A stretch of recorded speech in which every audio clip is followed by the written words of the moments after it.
My name is Stella, and at 31 years old, I am the proud owner of a thriving cleaning company called Clean Life. Despite what some might think about cleaning work, I find great satisfaction in it. I started this business on my own 8 years ago, and it has now expanded to employ 80 staff members, boasting annual sales of over $5 million. However, my family, especially my younger brother Arthur, sometimes view me simply as a janitor. Arthur, 23, is currently studying medicine at a prestigious private university where the annual tuition is $85,000. For the past 3 years, I've been paying for all his educational expenses that his student loans don't cover, as our parents can't afford it. I've always wanted to support his dream of becoming a doctor. Reflecting on our childhood brings back vivid memories. I can still recall the moment I first held Arthur in the hospital waiting room when I was 10 years old. "Stella, this is your brother Arthur," my mother whispered as I cautiously held him. The warmth of his tiny body is a sensation that remains with me to this day. "Please help take good care of Arthur," my father gently urged, instilling in me a lifelong sense of responsibility. Growing up, our parents worked hard to provide for us. My father worked at a local factory, and my mother worked part-time at a grocery store. They endeavored tirelessly to shield us from hardship.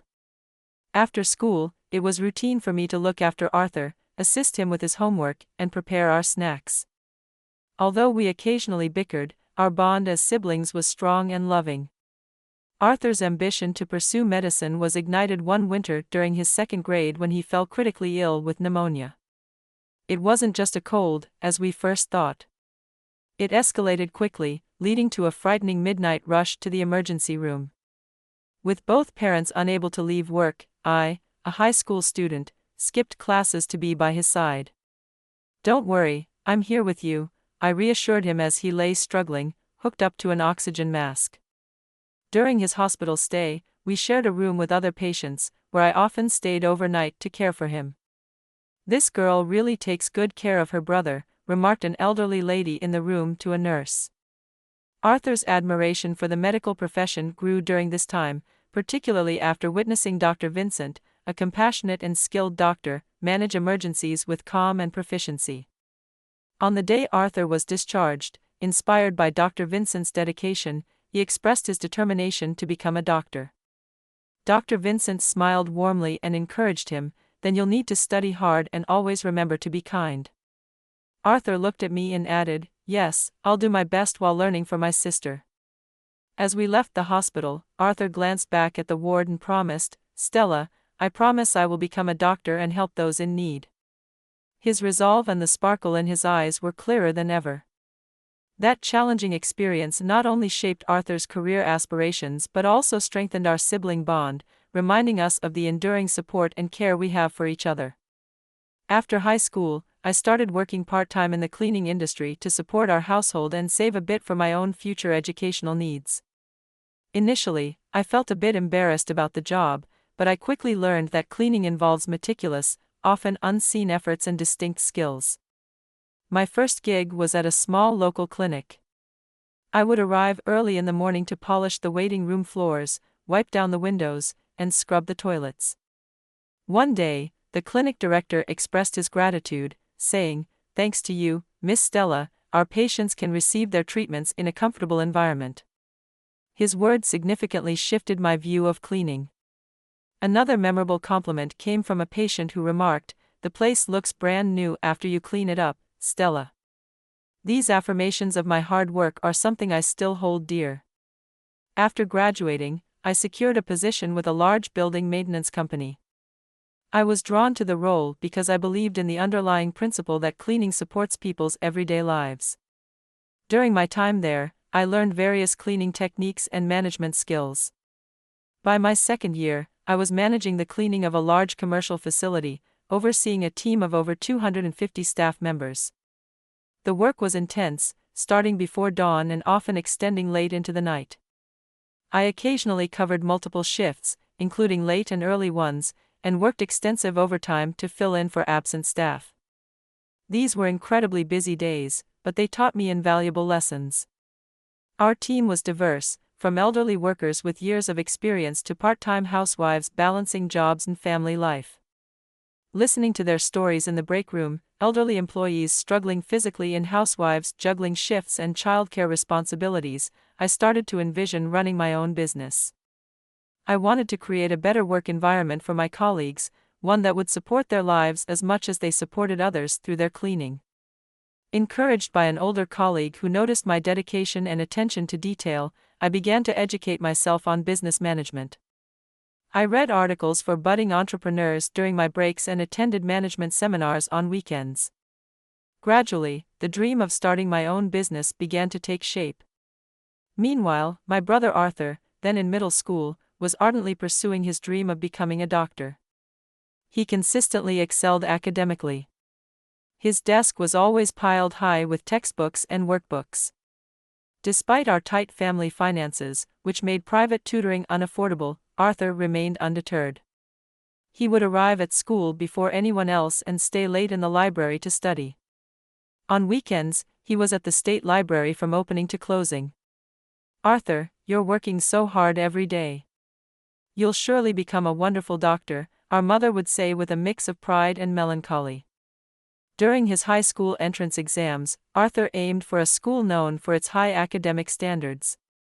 His dedication during this critical period was as intense as my commitment to my career. Both of us, driven by our ambitions and the desire to make a meaningful impact in our chosen fields, worked tirelessly.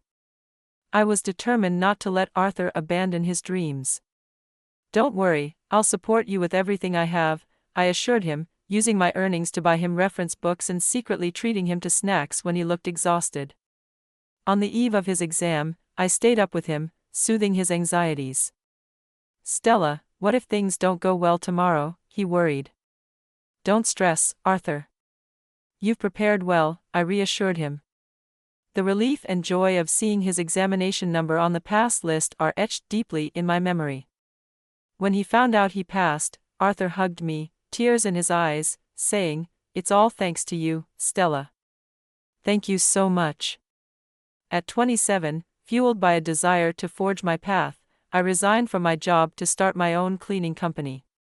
I had managed to save $470,000 from my part-time jobs and years of work. Armed with a business plan, I approached various banks, but none took me seriously. "The cleaning industry has a low entry barrier and too much competition," they said. "Starting a business as a woman is still seen as a risk."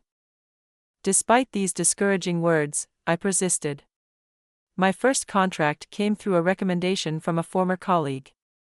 It was a basic cleaning job at an elementary school where her friend worked. The pay wasn't great, but it marked the humble beginning of my business. "Miss Stella, you clean so meticulously. We're grateful to have you," the vice principal commented. His appreciation led to another job cleaning an office building managed by the PDA president. I worked tirelessly, managing the on-site tasks during the day and handling accounting and sales at night. During a late-night cleaning of an office, an employee who was also working overtime approached me. "Miss Stella, it must be tough working so late every day," he noted. "No, I'm happy to help," I replied. That brief interaction led him to recommend my services for his company's office cleaning. Gradually, more job offers came in, and I was able to hire a few employees. My company started to thrive. Then, one day, a life-changing call came. "Stella, I got into medical school," Arthur exclaimed over the phone. His dream had come true. I couldn't contain my excitement and rushed to the university during a work break. When we found his name among the accepted students, we hugged and rejoiced together. However, our parents' expressions were mixed. "Medical school tuition is over $90,000 a year," my mother said, her voice shaking. "We can't afford that." "I'll pay for it," I declared impulsively. Though my company was doing well, financing such a substantial amount yearly would be challenging. "Stella, that's too much for you," my father said, worry clear in his expression. "It's okay. I want to support Arthur's dream," I insisted. Arthur, overwhelmed with gratitude, burst into tears. "Stella, I will definitely repay your kindness," he promised. Inspired by his words, I worked even harder. I went out daily to secure new contracts and strove to minimize labor costs by working on-site myself. Seeing my relentless efforts, one of my employees said, "You're pushing yourself too hard. Let us help with what we can." Taking his advice to heart, I began delegating more tasks. Gradually, the company continued to grow, as did the number of our employees. In the midst of all this, my personal sacrifices increased significantly. I stopped spending on myself, skipping new clothes, and even working through holidays. Seeing Arthur thrive in medical school somehow made all my sacrifices worthwhile. Yet, as Arthur's academic journey progressed, I noticed subtle shifts in our family dynamics. At a family memorial service, the change became apparent. "Our Arthur has been accepted into medical school," my mother boasted to every relative. Her stories were met with praises like, "impressive," and "how commendable," which visibly swelled her pride. However, when asked about me, her response was lukewarm. "Is Stella still in the cleaning business?" an aunt inquired. My mother's enthusiasm dimmed as she replied vaguely, "Well, yes." My father's behavior altered too. He began boasting about Arthur's aspirations to become a neurosurgeon at his weekly chess gatherings, revving in the admiration of his peers. This praise seemed to bolster his ego. One evening at dinner, as I discussed a potential new contract for my business, my father interrupted. "Stella, how long do you plan to keep doing that kind of job?" My mother added, "Right, Arthur's classmate might introduce him to a medical office job. It's much better than cleaning." Their words, reducing my career to just cleaning, stung deeply. As Arthur excelled in medical school, our parents' pride escalated.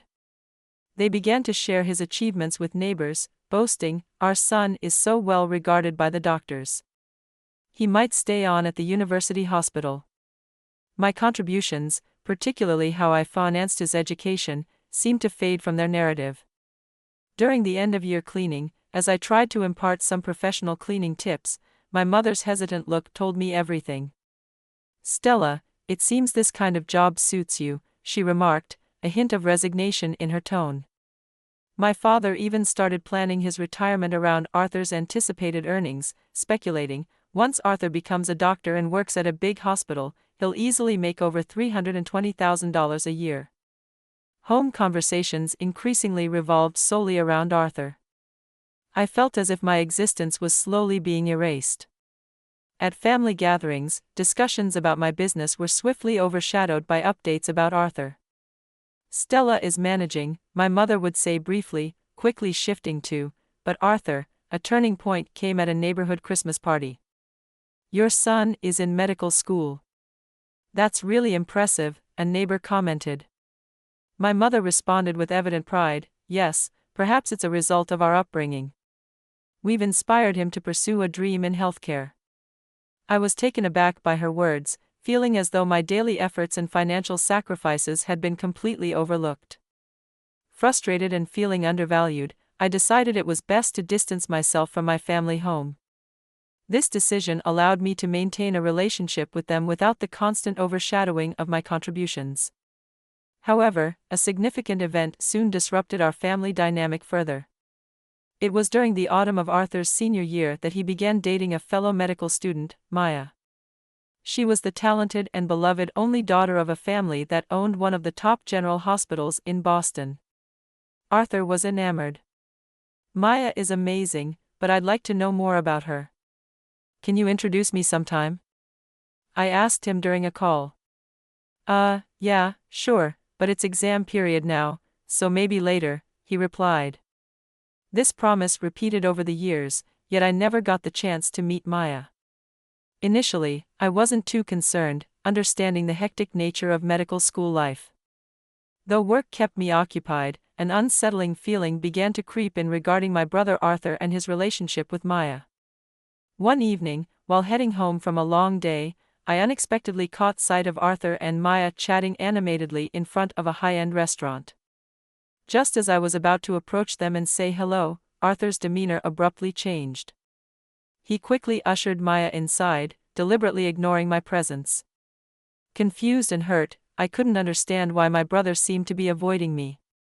Then came the disconcerting phone call from my mother about our upcoming family Christmas party, an event steeped in tradition and one I had never missed.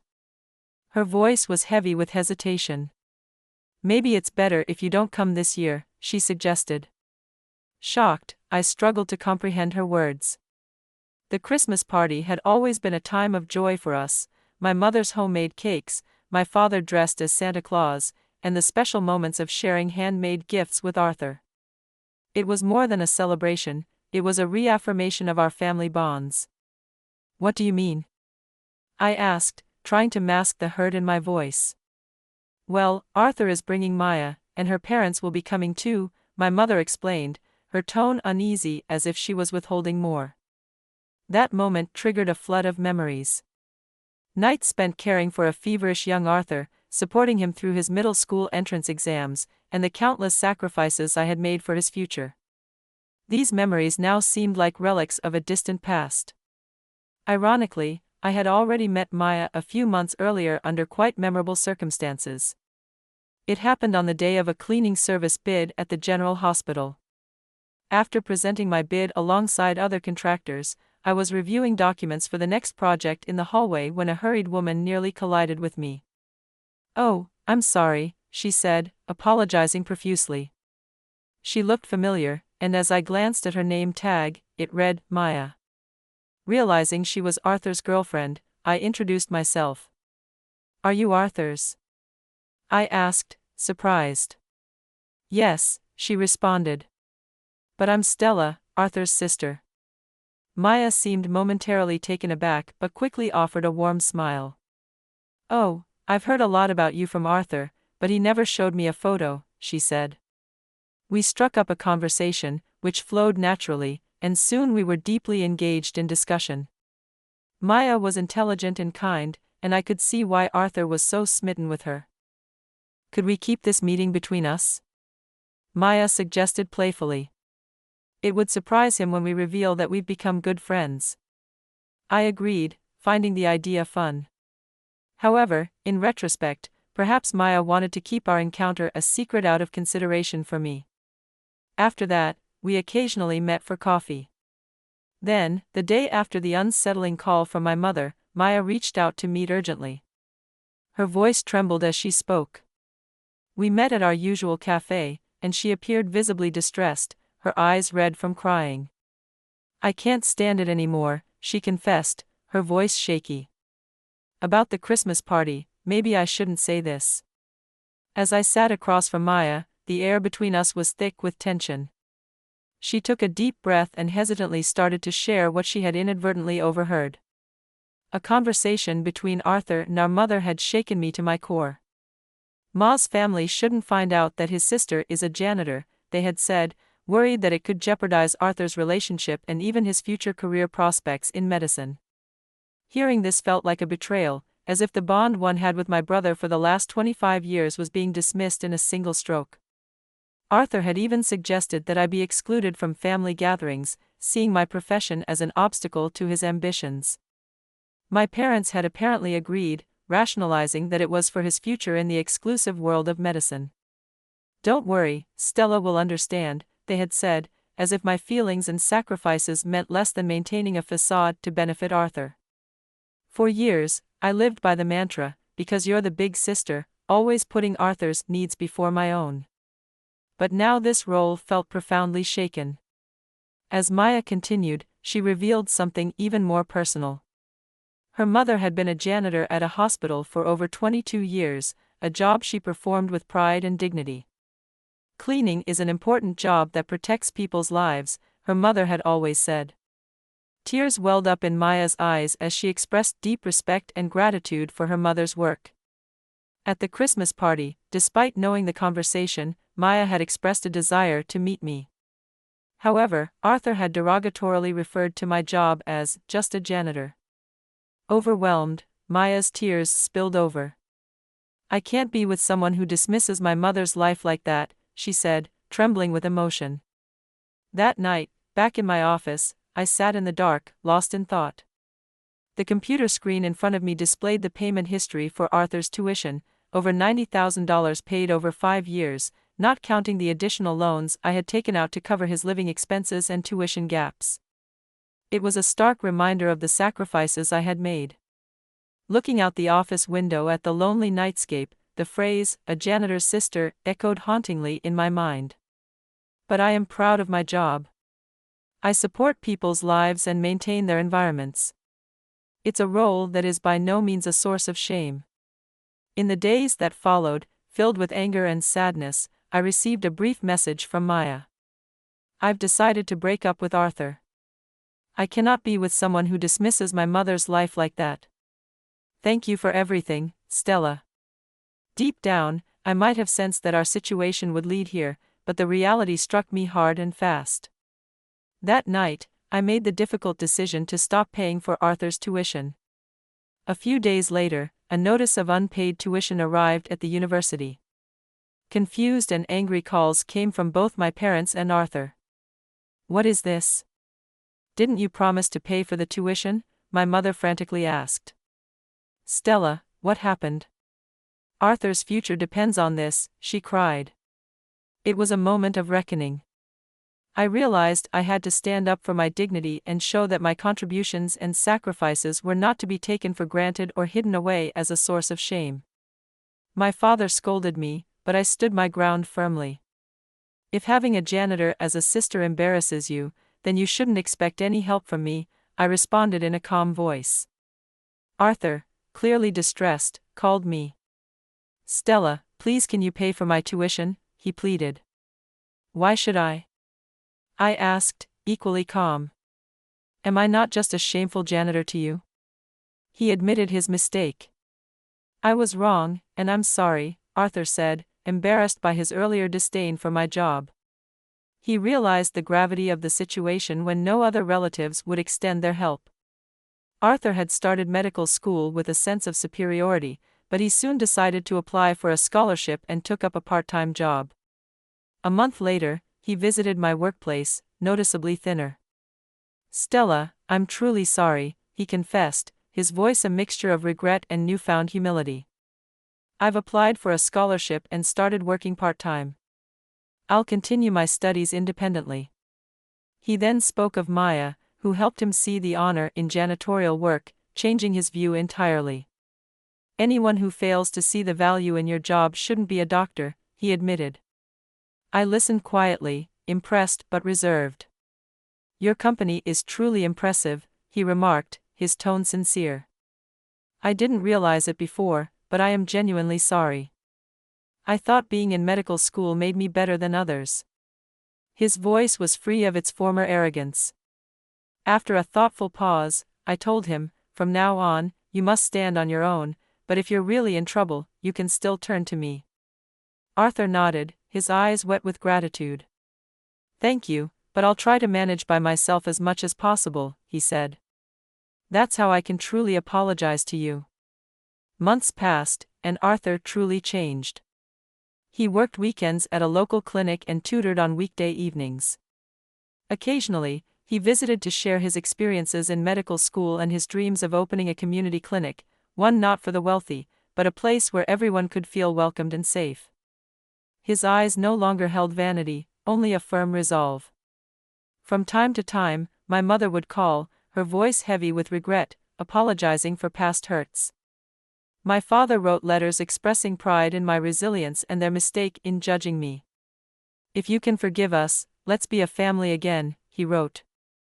I haven't responded yet. I need time, but I believe that one day, we might reconcile. A year later, Arthur began an internship at a local clinic, coincidentally one that my company was contracted to clean. "Dr. Arthur really understands the patient's feelings," a nurse remarked. "He engages warmly with the janitors and empathizes deeply with his patients." Our sibling relationship strengthened, no longer based on pretense but on a genuine understanding of each other. Arthur had come to recognize the true value of cleaning work. It wasn't just about cleaning, it was about supporting people's health and peace of mind. A job to be carried out with pride.